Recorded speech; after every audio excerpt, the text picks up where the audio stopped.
No Jumper, coolest podcast in the world. And today I'm doing an interview I never thought I would do. I'm going to be honest with you. I've been listening to Bone Thugs since I was like 10 years old or some shit. Never really even thought about the fact that I would one day get to meet one of the minds behind some of the most, influential stuff I was listening to as a kid. Yes, indeed. Krayzie Bone in the building. How you doing? I'm good, man. How you doing? Great to have you here, man. People have been talking about you. Past yeah. couple of days in particular. Oh, yeah. Oh, yeah. Crazy stories going around. Yeah, man. A lot of crazy stories. So I'm hearing. Is it okay if we sort of dive into that just to start? I do want to talk about just the overall musical legacy and everything. But right now, people are talking about you because they're like, damn, fucking sounds like a crazy person. You're just shooting the homie by accident. You cheddar bob the homie or what? Man, no, man. It was, it was some of the dark days in our past. You know, we was actually out doing some things we wasn't supposed to be doing. Oh, it sounds like it, yeah, for sure. Yeah, you know, man, you know, we just we were just intoxicated. You know, whenever you got alcohol involved with firearms, you know, it could just be disastrous. You know, and that's just what it ended up being. You know, it was crazy, man. Wow, that is it was a savage story. Just because what you guys were out just doing robberies, was this just kind of like an average Friday night for you guys back then at that time? Man, what's so crazy? See, Wish actually amped everything up. You know what I'm saying? Because me, Lazy, and Busy, we was over Busy's father house. You know, we was eating dinner. You know, and Wish come over there drunk, talking about, you know, I'm getting ready to go to. Let's go out. Let's go out and get drunk because I got to go to jail tomorrow. You know what I'm saying? So we all went out, and us drinking turned into us robbing people and all kind of stuff. man, you know what I'm saying? Then it just got out of hand. You know, just so happened it was a carjacking. So just so happened the dude we had a 12 gauge with one shell in there. And this we was doing all our dirt with a 12 gauge and one shell, all our dirt. You know what I'm saying? So when we got the first victim for the van, robbed them for the van. And this is totally random? These are just people you're just seeing out and about? Yeah. You guys were wild. Totally random, man. You know, a dude was coming outside of a store or something, and you know, we saw him, we jumped out the car, took his keys to his van, and when we got inside his van, he happened to have a box of 12 gauge shells. So, you know, that just took the level up a notch, you know what I'm saying? Because we started loading the gun up, just busting out the window. Like, dude, I told everybody I felt like Tupac in the movie Juice. Shooting out the window. Yeah. So y'all are really not worried about the cops? No, not at that point. No, we wasn't. So you're making Ohio just sound like this completely lawless place. Were you guys just in the total slums where pretty much anything went down and the cops just weren't coming around? Oh yeah, we was definitely in the hood. We was in we was in several different neighborhoods, you know what I'm saying? But it was late night too though. You know what I'm saying? So it was late night, and yeah, man, we was wilding that night. That was a crazy night, for real. Because a lot of places, you know, if there's one shotgun shot into the air, that's like a reason enough for the cops to come. You guys just riding around shooting down the air. That's pretty wild, man. Man, but you know, as crazy as it sounds, when he got shot, I'm thankful that it stopped there because we were heading to do something else that could have went terribly wrong. Right. And we wasn't even in our right minds, you know what I'm saying? So that halted that whole situation that we were going to do. You know what I'm saying? Which is thankful because, like I said, it could have went way worse than it did. You know, so thankful it didn't go that far. Getting back into business here. So I'm just interested in like the timeline because I spent a lot of my childhood like really misguided about Bone Thugs, where I thought you guys were just from the West Coast because you just were so closely associated with that. A lot of the sort of similar style of dress and stuff. You guys had a lot of the flannels and the braids and everything. So I'm like a 10-year-old just sort of confused about exactly where you guys were coming from. I'm interested in like timeline wise. So did you graduate high school? No, I didn't. Okay. But so how do you get from like, you know, your childhood years to actually being sort of like running the streets and doing stuff like what was described in that story? Like, I'm just interested in exactly how long you were sort of in the streets living this life before the music stuff started to call you. Man, so I probably hit the streets about 16. You know, I was on the streets like doing, we was on the streets like doing what we was doing like about 16, 17. By the time I was 17, I was homeless on the streets. So I was living on the streets. So you didn't really have like a family unit that was. Oh yeah, definitely. But the family wasn't the unit no more. It was broken. You know what I'm saying? So What was it that broke it? Was it just like divorce, or was it drugs being done, or what was it? Man, the usual epidemic that hit in the 80s, the drugs, you know what I'm saying, the crack cocaine. So that hit both of your parents? Oh yeah. Really? It hit everybody's parents in the hood that I can remember. Wow. Everybody's parents, and and that whole thing. So it was like, the things that we saw, because we went from having things to like not having things due to this epidemic, you know what I'm saying? So it was like we vowed to each other to like, man, when we get older, we're not gonna never go down this road. We're not gonna never be like this. We're not gonna never be in poverty like this. You know what I'm saying? We're gonna do something with ourselves. But in the meantime, we was on the streets just trying to figure everything out. Wow. And so the other Bone Thugs members, though, like, did y'all click up at a very early stage in terms of like the actual criminal element, or how did you guys sort of come together in terms of like running around doing this sort of thing? Well, man, when I first met them, I met Lazy and Flesh first. I was actually going to a junior high school named Franklin D. Roosevelt, and they were. I had a home economics class with Krayzie Bone, and I had an English class with Flesh and Bone. And Lazy used to do the beatbox. My I was in a group with another dude named K. Chill, and we used to sit in the back of the class and like rap. You know what I'm saying? And when Lazy came into the class, when he got transferred into our class, he started like supplying the beats with his mouth. Like doing the beatbox. He was crazy with it. Like, Right. And then like I had English, and Flesh did the same thing, but I didn't know they was brothers. So I got the bright idea to have these two dudes battle each other. Wow. I was like, yo, man, you should battle this dude that's in my English class because he dope with the beatbox. So I set the whole thing up, and then I brought him to my lunch period. And then Flesh was like, man, that's my little brother. I was like, what? And they was like, yeah, man, that's my brother. And then ever since that point, we formed a group called the Band-Aid Boys, and we just started rocking in school, like doing music, and it just spilled over into the streets, and we just kept hanging, and just got tighter and tighter, and the bond never broke. So basically, music was what initially created the bond, but then not being successful immediately with the music was what basically led you guys to be running around in the streets? Yeah, that, and when we got to hanging around each other, we found that our grandparents had already knew each other, and our parents knew each other. Right. So we had been like around each other, not even knowing it, like for some time. So then, we just started hanging. Like I stayed over like Lay and Flesh house, or they would come over my house or whatnot. And man, like I said, the bond just grew, and as we grow, like I said, everybody's parents went through like this something similar with that whole epidemic. Right. So that brought us closer. Right. That's what made us like, we're never gonna be like that. We're gonna make sure we stay straight. We're gonna keep our heads on straight and do this and do that.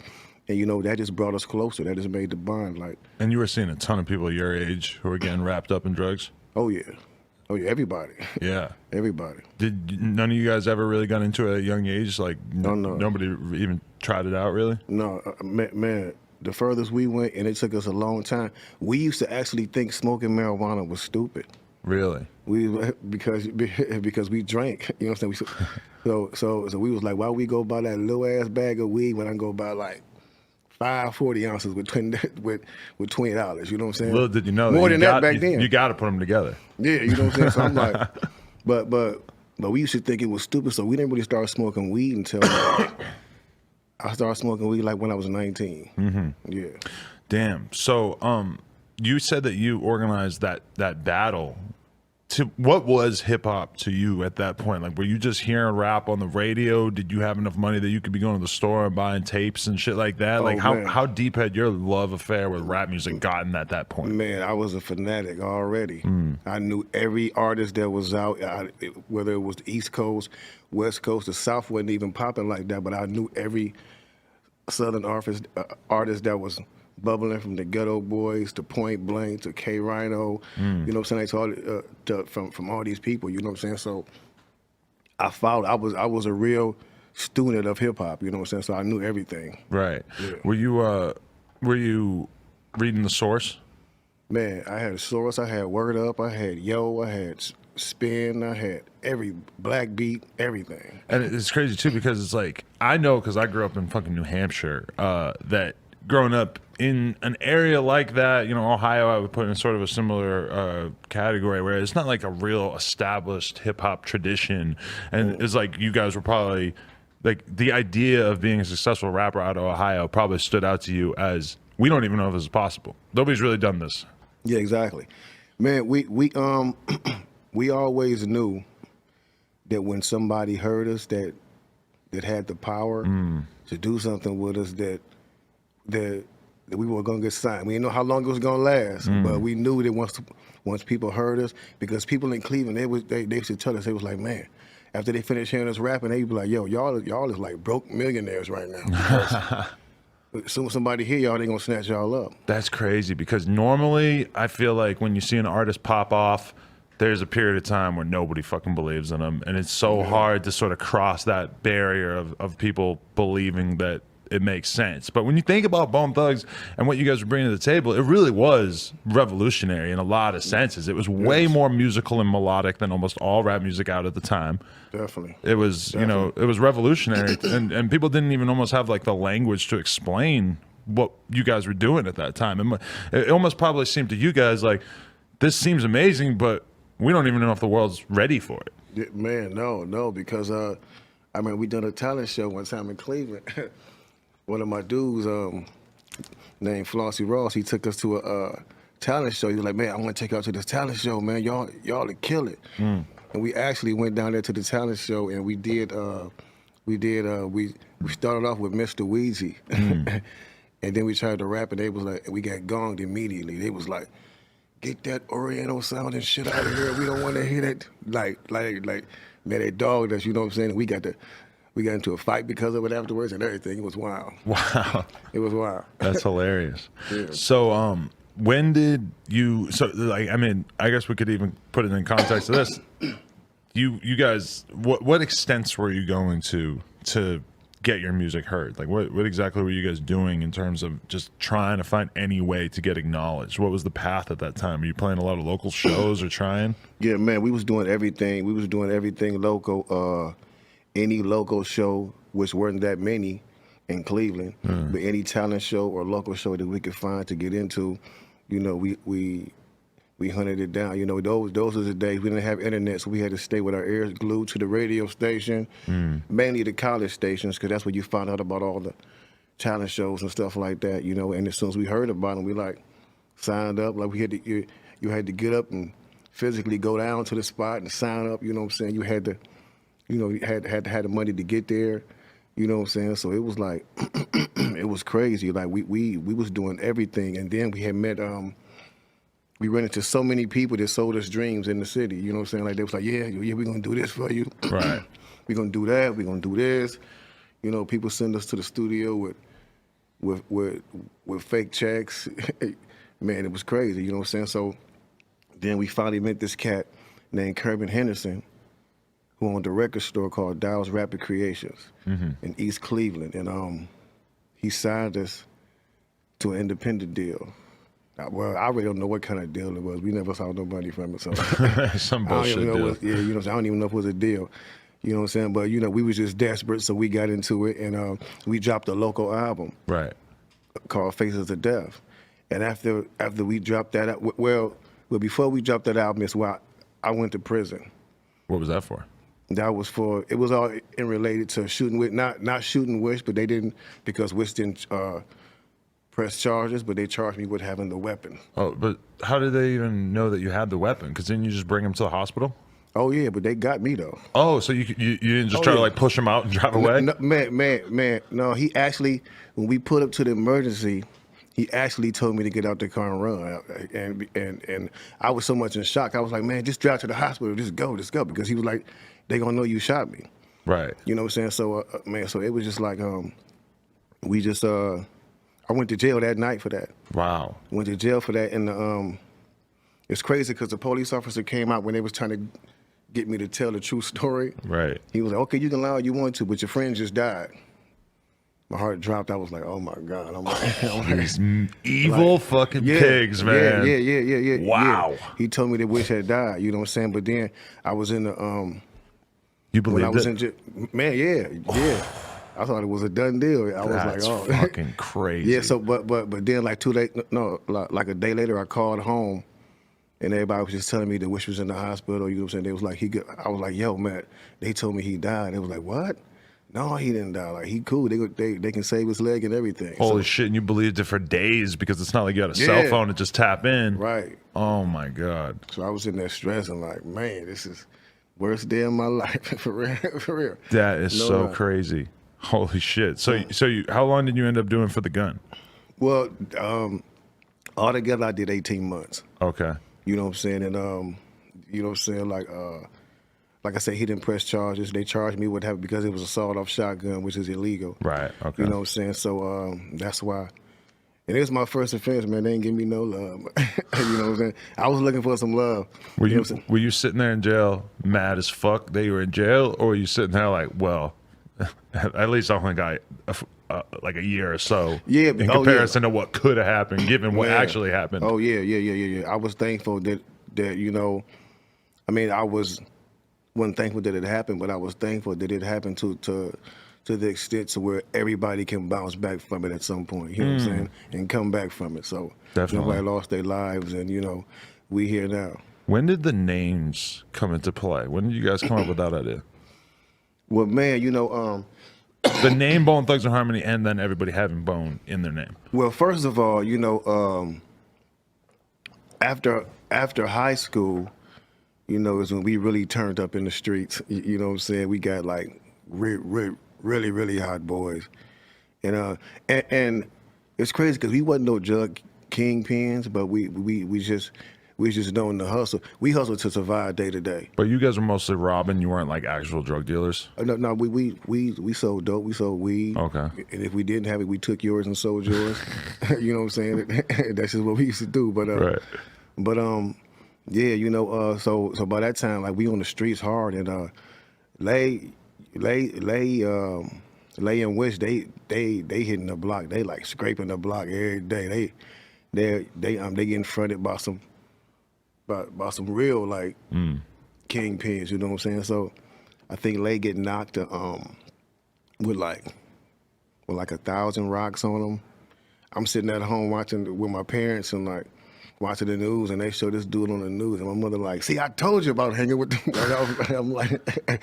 I'm like, oh my God. It could have been you. Yeah. So wow. So after that, Lazy gets sent. He gets sent to juvenile because he was like 16, 17. For 1,000 rocks. Yeah. Jeez, that's lucky. Yeah. He gets sent to juvenile, and you know, I ain't hear from him for a long time, and then I heard the only way he could get out was if he went to go live with his uncle in Texas, in Dallas, Texas. So Lazy went down there and lived down there for like a year or so. And I ain't hear from him like at all. So like I was still doing music, but I was still doing it with other people, like just making music like just randomly. And then like after a year or so, Lazy came back, and Lay said him and this dude had something called Bone Enterprise. Uh-huh. And Lazy Bone was actually Busy Bone first. Oh, okay. Yeah, Lazy Bone was Busy Bone, and he was like, we should use this name for our little thing. You know what I'm saying? I was like, cool, I'm down with it, and we all have a Bone name. But at the time, it was only me and Lazy Bone. Uh-huh. So I was like, cool, I'm gonna be Krayzie Bone, and he was like, I'm gonna be Lazy Bone, and like it was just crazy and lazy. Right. You know, that's the whole foundation of Bone. Like, you know what I'm saying? When it first started, it was crazy and lazy. That's why our names rhyme. Let me ask this. At that time, nobody was actually saying bone as slang for having sex either, right? No. That's interesting that came in later. Mm-hmm. Just because it's like always weird to have like the name of a thing all of a sudden become a slang term for another thing. You know? Definitely, man. Could open up lyrical possibilities though. Definitely. I'm thinking about it. Yeah. Definitely. Right. So okay, that's how the names all sort of came into play and everything. Yes, indeed. And then you know, Busy. It took us a minute to let Busy in the group, and then I had to convince Lady to let the dude in. The lady, man, because Lady didn't want to let him in the group at first. I was like, bro, let the little nigga in the group, man. Damn, you know what I'm saying? You know what I'm saying? Because I thought he was dope. You know what I'm saying? And he had been hanging around us a lot. Busy actually didn't start hanging around us until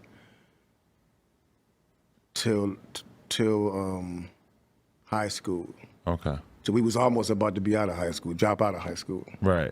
Yeah, but yeah, he was the last member of the group to come into the group. How overall, in terms of all the years combined, how hard has it been for you guys to stay a group? Because it's when you look at the history of rap groups, there's so many amazing groups that if they had stayed together would have been able to make absurd amounts of money. Yeah. NWA, Wu-Tang, I could sit there all day. Yes. You guys have held it together better than most in terms of Yes. really keeping that unity, which is weird because it's like realistically 4 dudes that meet when you're 16, all of a sudden you're in your 30s. What the fuck do you have in common? Yeah. Not a lot. It's Yeah, like definitely. it takes a real commitment to keep everybody on the same page. Man, well, you know, we consider ourselves to be like real brothers. You know what I'm saying? We weren't brought together. Everything about Bone happened. It seemed like it was meant to be. You know, like the way we met. You know what I'm saying? It wasn't staged. It wasn't put together the way we met and everything. You know what I'm saying? And we bonded together. Like we went through some real life struggles together on the streets. Whether it was everybody watching me go through my family situation or me watching them go through theirs, you know what I'm saying? And they were all similar. So we bonded and we was all we had. For all those years when we was grinding, we was all we had. I remember when we first came out here and Easy saw how close we were. We was in the studio one time. And, you know, we out here in LA, we don't know nobody. It's just us from Cleveland. You know, all we got is us. So when one of us would get up to go to the bathroom, the other 4 would go stand by the door. Really? Wow. Easy would be like, yo, y'all dudes is like tight for real. He was like, I wish me and my dudes would have been like that because it'd have been cracking. Right. Like for real. Because like he knew that like we was real brothers. And it's still like that. Even though like you may hear in the media that this one is arguing or this, man, that's what brothers do. That's what family do. But, you know, we vowed to never have this money situation, have us at each other's throat. We'd rather stop doing business together and still be family. Really? Real talk. Because you see so many rappers who are just straight in the dirt with their homies, and then they get famous, and 6 months later they hate each other and they can't stand each other. Oh, yeah. It's like they forget about the fact that they were there for each other when they didn't have shit. That just disappears from their mind so quickly once they start having things. Yeah, man, you know what? I mean, well, you know what they say about money, you know, like money and friends, but, you know, it's just like, it's never that serious. It's always about the family. We love making money, you know, and we very fortunate to have a 25-year run to where we're still in demand across the globe. Right. You know what I'm saying? That's a blessing in itself. So everybody understands, you know, like everybody should be over all the egos and all the dumb shit you go through like earlier in your career, you know, because we're in our 40s now, man. And you know what I'm saying? We, like I said, we blessed to still be here, able to do what we do. Yeah. Is it easier to get along now that you guys are adults, you got families, you got like if you go and do a show, it's kind of like just going to a day at work, right? Hell no, it ain't. No? No, it's family, man. Like I said, and when you're that comfortable with people, your brother gonna always shy you. You know what I'm saying? Right. When you're that comfortable, you know what I'm saying, you're gonna always bump heads.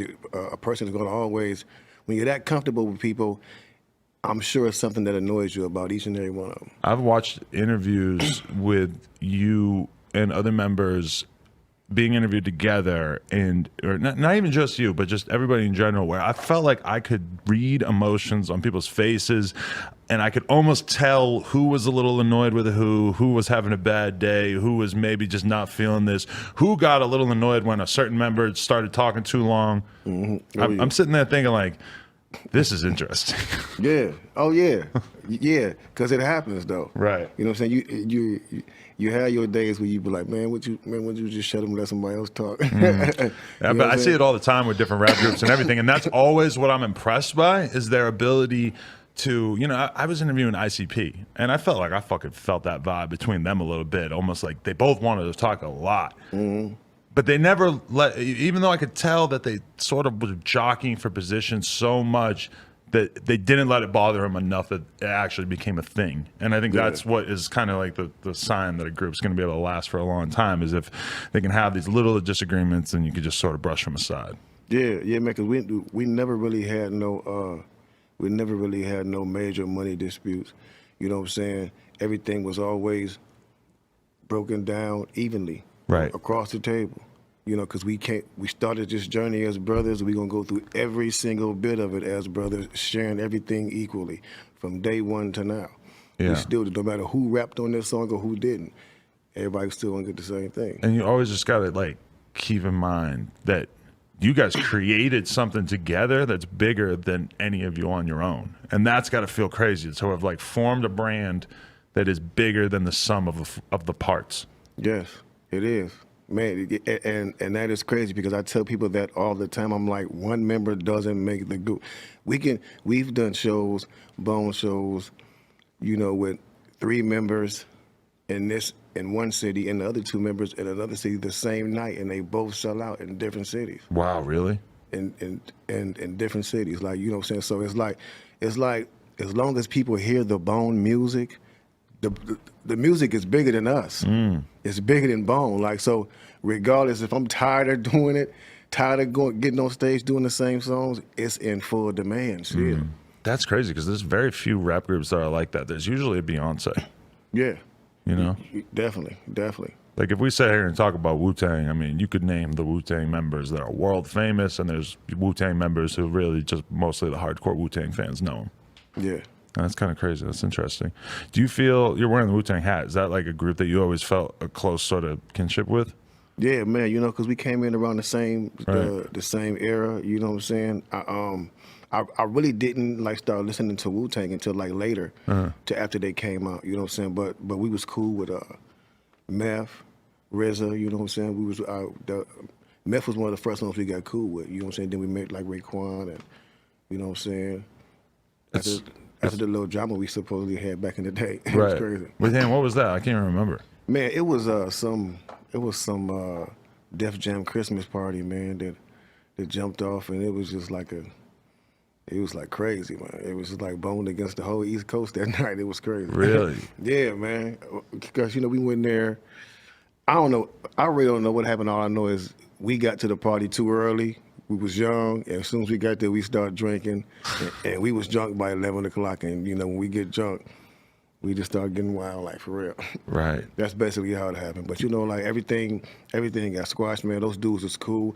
Every time I see Raekwon, I'm like, yo, man, we need to make some kind of collaboration happen with Bone and Wu-Tang, man. We need to bring this together. Because every time we see each other, man, we mention it. So we got to make that happen for a tour or something. Have you been watching the TV show? No, I haven't watched it yet. Yeah. Yeah, usually when I start watching shows, I like to let a couple episodes go past so I can watch them back to back. You know what I'm saying? I only seen the first one, but it's really interesting because they basically it's not the story of Wu-Tang. It's all these characters that are based on Wu-Tang, and then there's different storylines happening. The beginning of it is a big shooting, and then like a guy shoots up somebody's house, and then he goes and he's hanging out with RZA and shit, and you're like, who is this guy that did the shooting? And then at some point you have to realize that's not a member of Wu-Tang. That's just a character in this show who's supposed to exist within the Wu-Tang universe. Wow. Okay, so that's kind of weird, right? To think that there could be a story that's set in your neighborhood. You guys have characters based on you, but there's all kinds of wild shit. It's not attempting to tell the actual legitimate story. It's to tell a good story in the universe. It's kind of interesting because we did a movie like that called I Tried. Like a few years ago when we were signed to Interscope and we released the Strength and Loyalty album, we did a thing like that because we tried to shoot. We were going to shoot something in Cleveland, but what happened was we decided to shoot on the coldest day ever in Cleveland. It was like 30 below zero. The cameras was freezing, so we was like, yo, let's pack this shit up and do it in LA and just change the story around. So it was supposed to be about what if we came to LA to meet Easy, but we never met Easy. What would we be doing? Wow. And the shit was just crazy. We was getting into all type of shit. That is really interesting. Yeah, like an alternate universe. But you know what's interesting about it is it's almost like, you know, now they just make superhero movies over and over. Like we've seen like 15 different Batman movies that are like different versions of the Batman story. It's almost like, I wonder if they'll just start treating rappers like that, where we'll have, why have one NWA movie when we can have a whole bunch of NWA movies, different versions of it. There's just so much content that comes out now that wouldn't even surprise me if 20 years from now there's like 4 different Bone Thugs movies that have come out. Man, never know. For real. That's weird to think about, huh? For real. How'd you feel about this fucking Japanese kid that came out all the way to America to try to meet you guys? Yo, man, when I first heard about it, because actually Lazy had told me about this before it even hit the press, because we got a call one day, we was on the road, and one of the homies, a dude named Big H, he hit Lay, and he was like, yo, man, it's this dude from Japan down here. He don't speak no English. He said he came down here to meet y'all and to get signed by y'all, but he say dudes that robbed him. He was like, and I don't want to leave him in the hood down here because he looking like a victim. I wonder, do we know who robbed him or like what that scenario was like? Man, I don't know who it was. Could have been anybody. Could have been anybody. You know what I'm saying? So my dude took him in, and some of my other homies, I guess they went and snatched him up or whatever. You know what I'm saying? But I really thought nothing of it because it's fans that come down like from all over the world to that street. People have sent me pictures, like a dude from Australia sent me, like somewhere from Europe, and like people have come from everywhere, like to take pictures on that street. And I'll be taking them back. I'll be like, okay, you got your picture, now run for your life. You know what I'm saying? Right. Don't hang around. And I'm assuming you don't spend a lot of time there these days. Man, I mean, every time I go back, that's where I go. Right. Okay. I always, because that's everybody I know. That's where they are. So I always go there. But that's when you go back. It's like you, as a successful person with an actual recording career, you don't ever really have a reason to be on the block that you grew up on or whatever. But this Japanese kid is just assuming that you haven't moved in the past 30 fucking years. Exactly. And I'm like. That was the thing that was kind of strange to me. I'm like, bro, like, I'm like, man, first, how did you even like find out how to get here to this place? Like, I'm like, if you go to the Slauson swap meet, you're not going to see Snoop. I hate to break it to you, but that's just, you know, things have changed in his life. Man, but it's crazy because somebody told me that he told them that he found our street from the little map that was on our album. Wow. I say, bro, like, I don't even know how to read that, man. I don't even know what the maps say. How did you do that? What the fuck?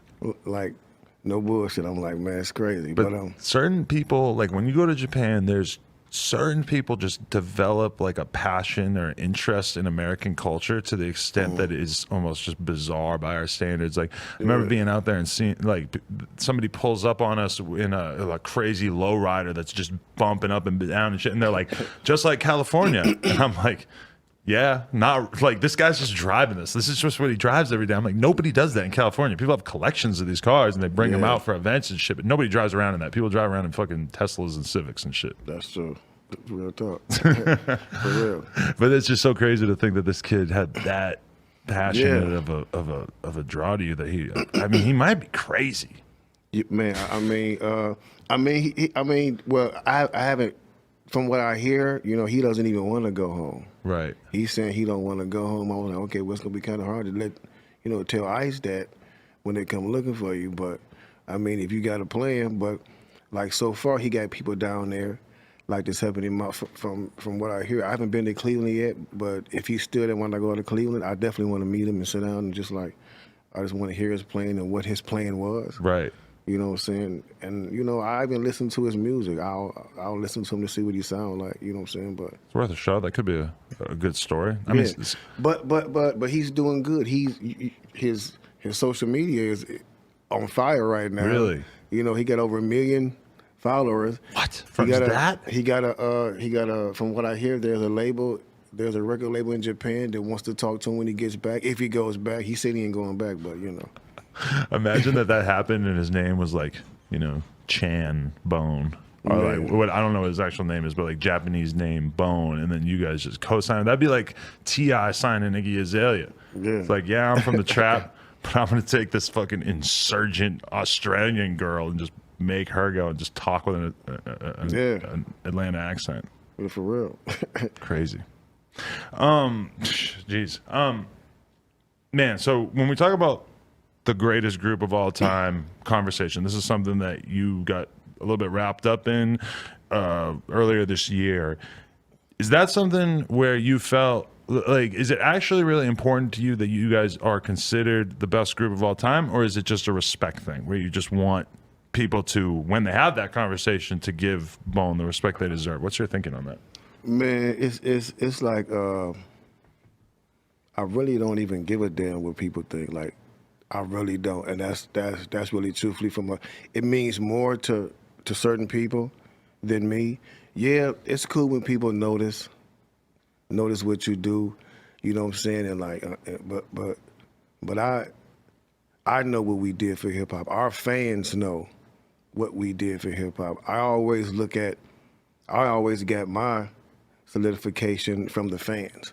I done looked from like how many awards we got or how many times, you know what I'm saying? Like, well, going platinum was let you know how many fans you actually had. So, you know, we did watch that a lot. But like, once we found out that our fans was behind us and they was ride or die through thick and thin, it was like I always went to them. I never went by what, you know, the accolades you may receive, because, you know, like I tell everybody all the time, like the best reward to me is when the fans come up to you and say, you helped them from committing suicide, or, you know what I'm saying, like, your music helped me get through life. I was going through it. I was thinking about committing suicide or stuff like that. You know what I'm saying? Like, you're actually, like, our music is actually helping people, like, in those kind of ways. So that's the whole blessing out of it to me. Like, who's the best? Everybody is supposed to think they're the best. If you had success like Bone Thugs and Harmony or the Migos or Public Enemy or any other group that has been successful, you're supposed to think you're the best. The Migos, they're in their prime. They're supposed to feel like they're the greatest right now. You know what I'm saying? So it's like, and I understand what Lazy is saying. You know, he feel like, you know, that stems from a whole, not just with the Migos, but just us, like, people never mentioning Bone like we never existed. I'm like, you know, I guess it get to him like when he hear rappers talk about their favorite rapper, but they rap just like Bone. But they don't say their favorite rapper is Bone. That's what the crazy part is that rap has been around so long that there's hugely influential groups that came before our time. Like for me, like I started listening to rap like a couple years after Run DMC kind of had their run. Yeah. So I'll never really be able to properly understand what their influence was in comparison to Wu-Tang or Bone Thugs, where I was actually listening to the music. Or even now, it's like I've been watching Migos' career as an adult, where I actually really understand what's going on in the music business. That's an even entirely different thing. It's like it becomes very hard to, and I don't think that there's any value in being a current rapper having that kind of conversation about how you compare to Tupac, how you compare to Biggie. It's just there's no value in you even trying to have that conversation because nobody wants to hear it. Yeah, man, I just feel like, you know, why can't everybody just be great within themselves? You know what I'm saying? You know, if you were blessed to get the attentions of the masses, then just be happy with that. Just be great. Just keep doing what you're doing. You know what I'm saying? That's the whole thing. Everybody got to look at the next person and be like, oh, no. It's always like a competition. I understand competition could be good. Hey, there's nothing wrong with it, but I don't go about everything like, oh, we got to be known as the best. We got to be, I know I'm one of the coldest MCs and niggas can't see me on the microphone if they try. You know what I'm saying? I know that, you know what I'm saying? So I don't have to run around and yell it and scream it. I go in the studio and I put it down on the song and I let them know. Like, I'm not just a rapper, I'm an artist.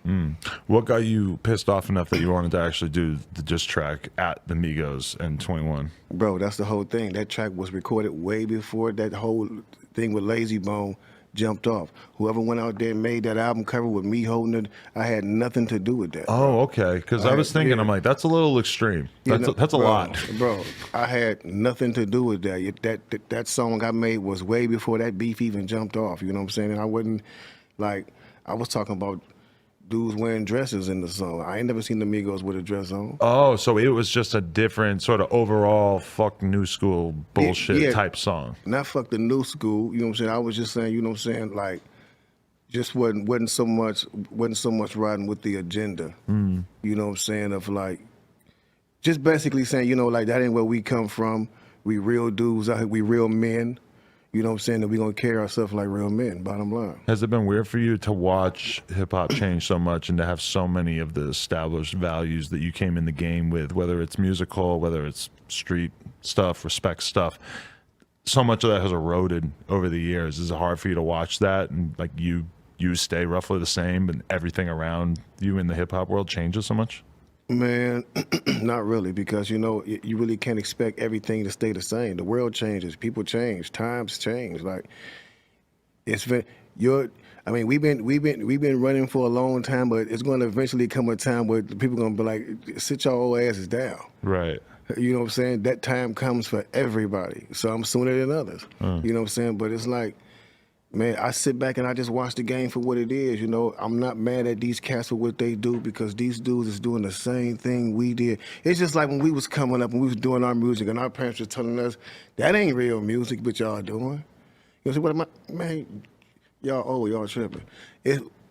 We're seeing the same thing right now. You know what I'm saying? But what the younger generation should understand though is like, we're not always trying to come at them, you know, like, oh, this is whack, you shouldn't do it like this. You know what I'm saying? We've been going in the same direction with this hip hop thing, and the artists have always been getting the short end of the stick. But what we're trying to say now is it's time to change. It's time to break that cycle. It's time to become bosses.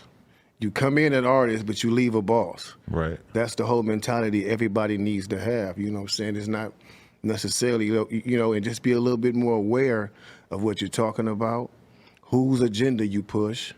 You know what I'm saying? Because like the people, you know, like the industry will use you up for their agenda, and when they're done, they'll drop you off like you never existed. So, you know what I'm saying? You got to be always like alert and like watching out for you and yours for real. Right. Yeah, see, this is one thing I'm really interested to ask you about, because you guys have the kind of catalog. Like I talk to a lot of newer artists about streaming and how much money they make from streaming and blah, blah, blah. I mean, you guys have the kind of catalog where I'm sure you still stream like outlandish amounts. Oh yeah. All the time. You're on the radio, videos, whatever the fuck it is. Do you still make enough money from just like the streaming or the licensing type stuff? Are you totally chilling? Like you make enough in a year that you don't have to do shit because that money still comes in so good?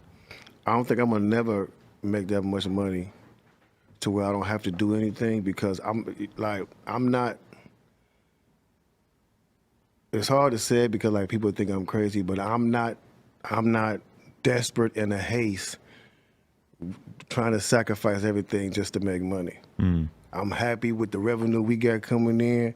Like I said, we're blessed because a lot of people like they came out during our era, and like, you know, it ain't that many left. The only person I see really doing it is like people like Snoop and Nas, and them are still out there, you know what I'm saying? But it ain't that many that came from our era that's still able to stand on their two legs. And there's so many people who, around the time that you guys were at your height, they were around that level, but they don't play, like you don't hear their songs anymore. Yeah, you know. Yeah, because shit ages differently. Yeah, because it's not even so much about like me making money.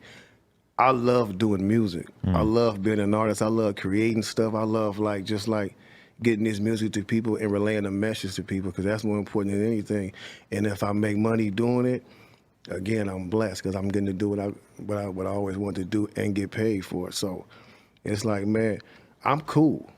I'm good. I'm not hungry. My belly ain't grumbling. You know what I'm saying? My kids is eating. They all good. You know what I'm saying? So it's a wonderful thing. How many kids you got? I got 9 kids. Jeez, 9 kids. How many moms? 4. 4 moms. Okay. Well, at least you're not Future, where his baby mamas are all forming together, creating a coalition against him. Oh yeah, no, no. You on good terms with them? Oh yeah, all of them. Yeah, all my kids, and they all cool. So yeah. What are the age ranges? 20, 23 to 12. Wow. Yep. Damn. So you've been a good guy for a while now. You've been holding out. Oh yeah. You learned your lesson.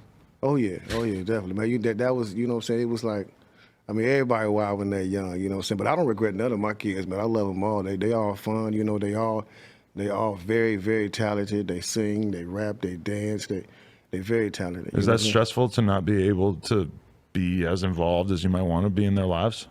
Oh yeah. Just because there's so many of them, and you're obviously focused on your career, doing your thing. Oh yeah, it is stressful, but I make sure that I take time when I bring them all in.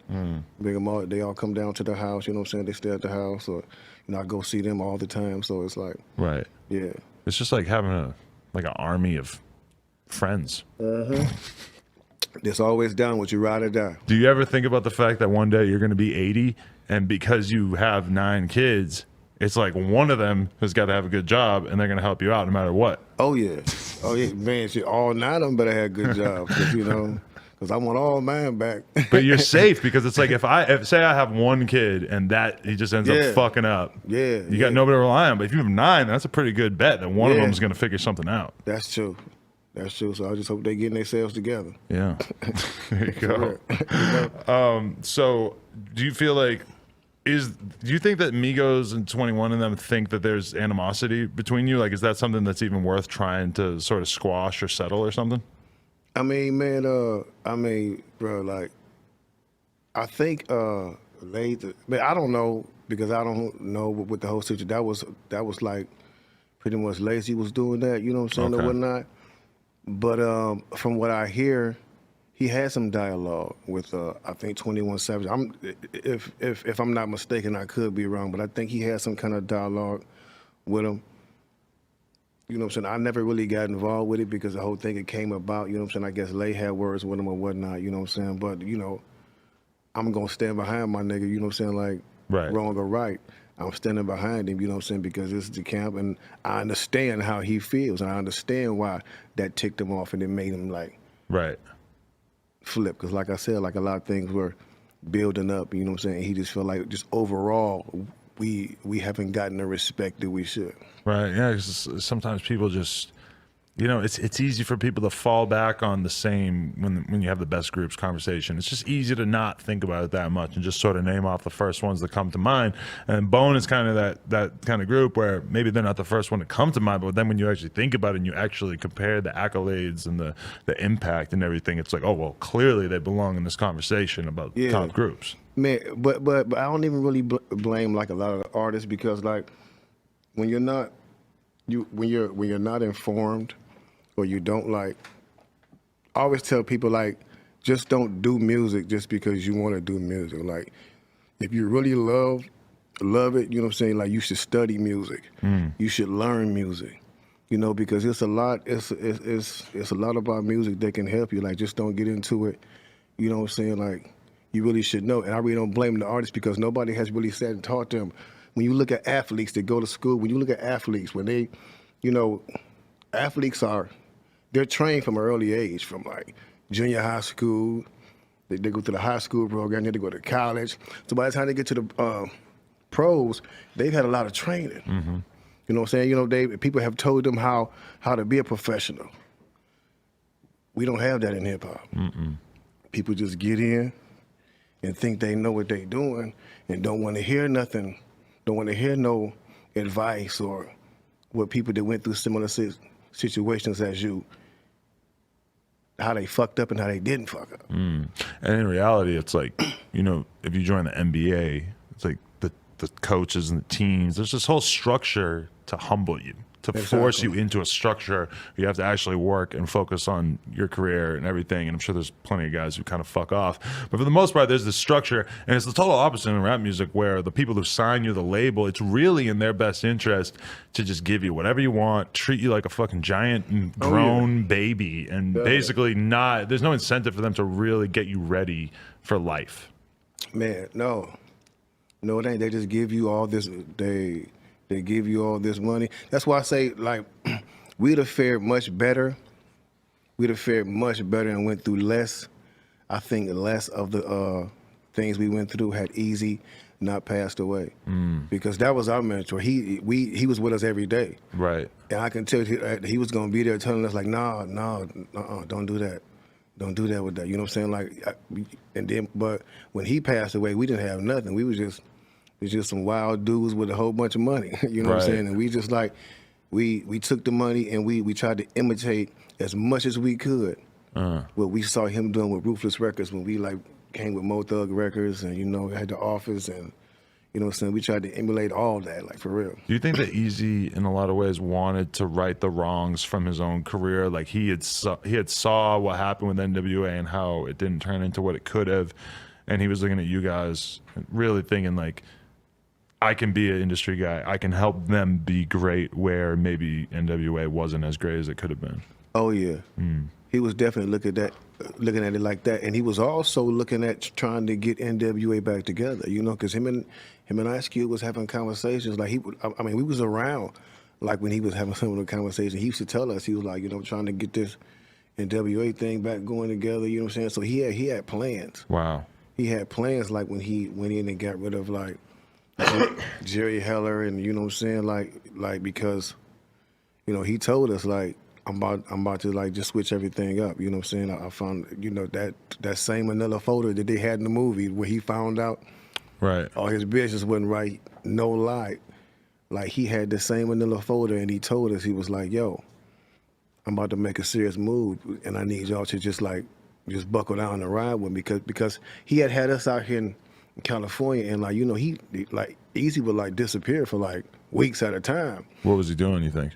Not working. Oh. He working around like doing him, you know what I'm saying? But sometimes he would just disappear like and get gone, because I guess because of all the stress. Yeah. You know what I'm saying? And you know, but in the meantime, we'd be in the hotels like with no money, like starving, and then, you know, he'd come through and drop it off, you know what I'm saying? But then we got fed up. We like, yo, E, if you need us to go back to Cleveland while you deal with whatever you're dealing with, man, just let us know, because at least we can hustle back at home. This is LA. We don't know nothing about, you know what I'm saying? We ain't trying to go on these streets and do none of that. We don't know nothing about this system out here.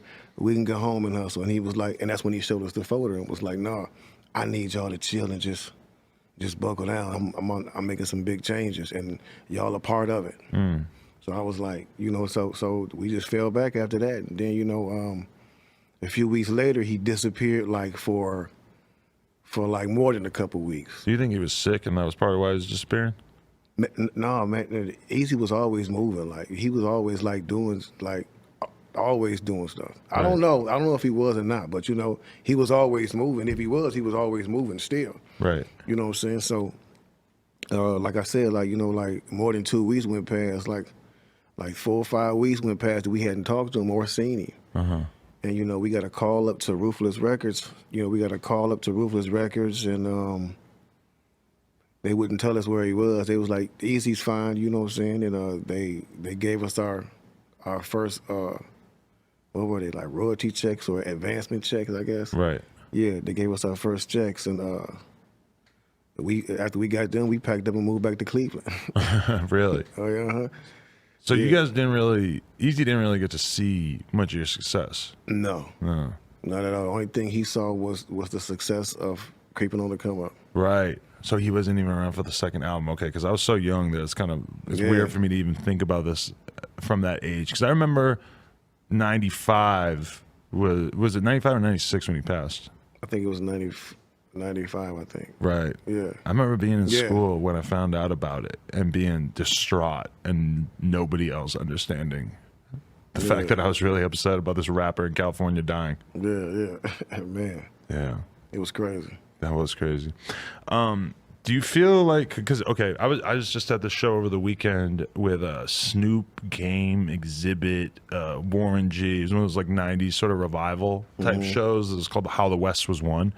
Do you guys end up doing a fair amount of those where they sort of bring together like groups from the '90s and shit? Oh yeah. Yeah. Oh yeah. Definitely. How is that? How is the vibe with like that group that I just named? You ever get booked on that kind of thing? Man, it's always a family vibe, man. Like everybody be outside their dressing rooms just talking. You know what I'm saying? Smoky atmosphere. The backstage area was mind blowing to me, because I'm just like, dude, this is like the most G's I've ever been around in my life, and everybody's smiling, everybody's having a good time. Yeah, I mean, no matter what the past was, no matter if you had beef with this person, it's everybody's older and mature now, so it's everybody just thankful to still be here, be alive, and still doing what we do, for real. Yeah, it was a beautiful vibe in the air. Yeah, so that was one thing that struck me, though, is just that so many of those people have like stuff built into their performance where they still talk about Easy and still remember him and stuff. Is that something that you think is particularly important to just like literally go out of your way to keep his name alive? Because he's not, you know, there's a certain amount of attention that Biggie and Pac are always going to get because they were such big stars, and Eazy was more of a rapper's rapper in a lot of ways, where he's like more of like the hardcore fan favorite. It's kind of easy for people to forget about him sometimes. Yeah. Oh, yeah. So I feel like it's even more important for people to like really keep his name alive. Oh yeah, man, definitely, and that's why we do it. You know, that's why we always giving his name out. We always paying homage to him at every show, and we gonna do that, man, until we ain't doing it no more. You know, because like he saved us. He saved us from a lot of things. You know, he saved us from prison. He saved us from the grave. You know what I'm saying? He saved us from ourselves. You know what I'm saying? So we owe everything to that man. That's crazy. Unbelievable. Can we talk about the Crossroads video just a little bit? Who conceptualized that? Was that just an idea that they brought you? Because this is like, for those who don't know what I'm talking about, you should definitely go watch it. Which is amazing that it has 100 million YouTube views in 10 years, given that it's been out for like 20-something years. Yeah. That's man. amazing. Yeah, man. You know, I forget who came up with the concept. You know what I'm saying? But it was just. I know I was tripping off of it because they was talking about they was spending. That's when they were spending like them crazy budgets, and I'm like, man, we spending what? I'm like, man, we can put that in my pocket, son. Get for real, y'all tripping. Right. But yeah, you know, it was And then when I look at it today, I'm like, man, it don't look like no $600 video. Like, yeah, I know, right? I don't know what y'all talking about. You could definitely make that video for 20 grand now. Exactly, real talk. Yeah, man, but it was something different though. You know, the whole song. The whole song in itself was just like something special because the original song that we just did it for our homies that passed away. Right. It was about a lot of your homies who passed, but not Eazy. Yeah. But no, it was actually about one homie that passed away. Okay. Because at the time we had only lost like one homie back in the hood. So it was like that first homie that you lose. It's like such a big deal to you. Yeah, and you're just saying R.I.P. all the time because you're not used to this feeling yet. Yeah. And this dude was with us. Like he was actually like the sixth member of Bone because like he was our transportation. He took us everywhere. He promoted like he was in the group. You know what I'm saying? So like when we lost him, you know what I'm saying? It was like it hit us hard. So like we did that song, and then after we got on with E, like you know we started like losing a lot of our other people. You know what I'm saying? My cousin was murdered. Wishbone Uncle Charles was murdered. Right. The homie from the hood, Boo, was murdered. You know what I'm saying? My brother-in-law Tombstone was killed, murdered, all shot in the head. It's crazy. You know what I'm saying? So it was just crazy. We was like, yo, man, like. Every time we do something good, something bad always happened to us. Like, so we start thinking we was cursed. We like, man, I don't know, Bone might be cursed. Right. Like for real. But you know what I'm saying? So like when we did the song and it blew up like that, man, it was just like, it was just crazy. Like that everybody took to it because I guess everybody was like dealing with this. Everybody deal with death, you know what I'm saying? So I guess that song just reached everybody. And still to this day, they're gonna feel the song because people still dying. Right. You know what I'm saying? Can you tell me anything about Uncle Charles? Man, Uncle Charles was like the dude in Wishbone's family. Every talent show we did, he was there front row. And he was a clean dude. He'd be there with his suit on. He drove a Jaguar. He'd be there with his suit on, with his trench coat, with his leather gloves on, in the front row, just like. When you're a kid, a dude like that will make an impression on you. Like, damn, he's just man. slick as hell. How you live like that? That's crazy. Slick dude. He was a real clean cut dude, for real. Wow. Yeah. There's something about the delivery on that bar that just made everybody in the whole world just all of a sudden remember and think about it. Who the fuck is Uncle Charles? Yeah. Yeah, because a lot of people got Uncle Charles. Well, that's true too, yeah. A lot of people got Uncle Charles. But just the delivery of the way he says it. And it's not a line that on its own is anything that interesting compared to the rest of the song, but the delivery just made everybody just. That's you know, crazy. because you know it was one. He was real close to his uncle. You know what I'm saying? Like he felt that when he said it. Yeah, you know what I'm saying. So the way he delivered it, you know, that was real raw emotion right there. Real talk. Crazy. And then you guys almost won Music Video of the Year, but you were beat out by Coolio. Oh yeah, when? I don't know. I forget what year it was, but I just saw that Coolio won. Oh okay, yeah. I don't even know. That's weird because I feel like that song has aged better than Gangsta's Paradise, or was it Fantastic Voyage? I can't even remember what Coolio song it was. Yeah. Like Julio had some hits though. He did, and you know, I don't know if he's still doing it, but the last time I saw him, Oh yeah, he is. well, but I mean, he still has that haircut, but there's like not a lot of hair to work with. He's got like three things going on up there. Yeah, That's rough. Yeah, he going out with them. Yeah, he was with ICP for a while too. I don't know if he still is. Also, why am I mentioning ICP twice in this interview? I know, them the homies, man. Shout out to them. They are actually cool as fuck. That's another group that like people thought they were crazy. You actually meet up with them. They're just super nice, chill guys. Man, we went on several tours with them dudes, and they fans is crazy. Yeah, that's a fact. For real. I seen people. I went to their show in downtown LA. I did not know that there was people who looked or acted anything like that anywhere near LA. Oh yeah, they yeah. Mind blowing. People might not know this, but do you actually? What's in your cup? This is THC, sir. What's the name of it? The Ben Baller THC syrup. BBS. Yeah. Right. Shout out Ben Baller. I'm supposed to go on the Ben Baller podcast soon. Yes, indeed. You like that stuff? I don't know that many people that drink it. Oh yeah. Yeah. But I always see it. They always because they can't handle it. It's too strong for them. That's true. You get high as fuck. I've tried that shit before, and that shit gets you fucked. I had to make the homie drive home one time because I drank some of that shit. Yeah, man. I'm used to it now, though. So you know. Right. So you still have a strong love affair with cannabis, or what are your thoughts on that? Man, you know, I mean, I love to smoke, but I can't. You know what I'm saying? Because of the situation I have in my lungs. So, Oh, okay.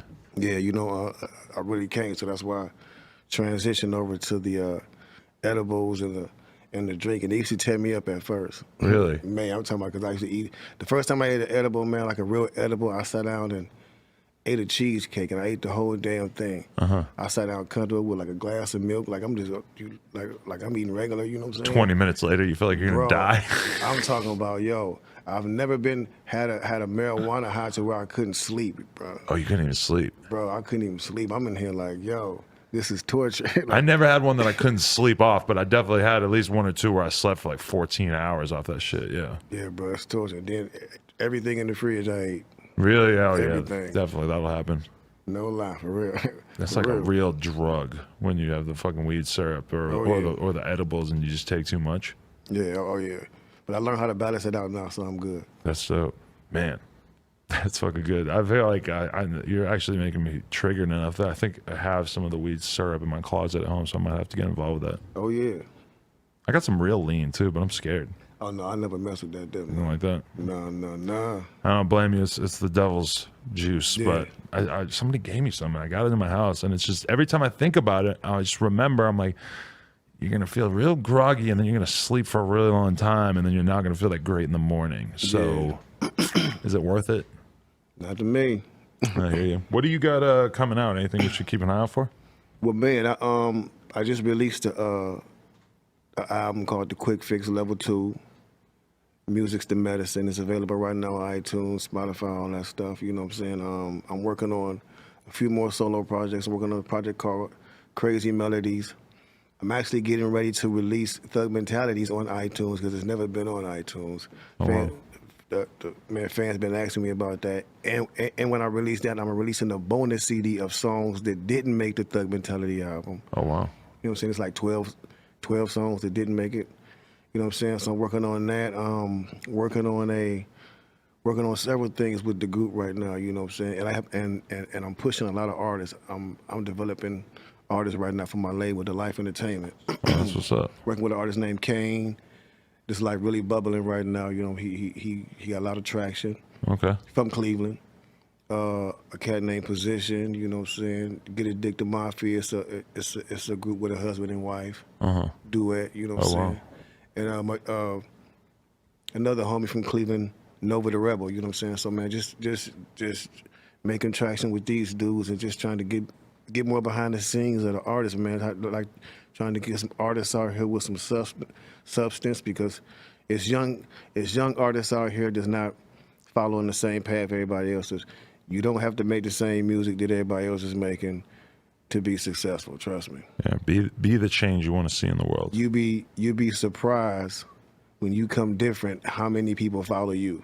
That's the truth. And really, if you want to make an impression, that's the only option. Exactly. If you come out sounding like, you could sound like an all right Lil Wayne.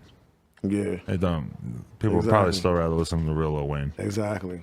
But if you are an authentically weird and different you, then Yeah, I bought you a little package too, man, with the Oh shit. bag, the album, and everything is in there. Oh, Like nice. I love merch. bone hats and Hell yeah, this is yes, sick, indeed. dude. Yes, indeed. I'm excited. Damn, we're gonna get Got the you together. Woohoo, the bone hats. This is lit. That's fucking indeed. fire merch right there. Hell yeah. Yes, Appreciate sir. it, man. Thank you so much. Oh, good, bro. Honestly, it was an honor getting to talk to you. Man, same here, man. I Appreciate it. I saw this podcast one time, man, and I definitely heard about it when you told me, like, hell yeah, I want to do this, man. Let's do it for sure. That's dope. Honestly, that's like the biggest thing that I could ever imagine getting from this is just to get to have conversations with so many people that I grew up looking up to, you know? Man, I hear you. Appreciate that. Yes, indeed, bro. And also, fun tidbit that I learned while getting ready for this interview is that, because I always had heard that Method Man was the only person who did a song with Tupac and Biggie. And then during this, I found out that, in fact, Bone Thugs did a song with Tupac, Biggie, and Eazy-E, which is even more of a bizarre accomplishment. Yes, indeed, man. It's a blessing to get to work with those three legends, man. Iconic legends, you know what I'm saying? They was all responsible for something, you know what I'm saying, in hip-hop. So it's a blessing. Crazy. RIP to all of the fallen soldiers. Yes, indeed. Both from the older generations as well as everybody we lost over the past couple of years. I appreciate you. Thank you so much, man, All for coming love, bro. on. Yes, indeed.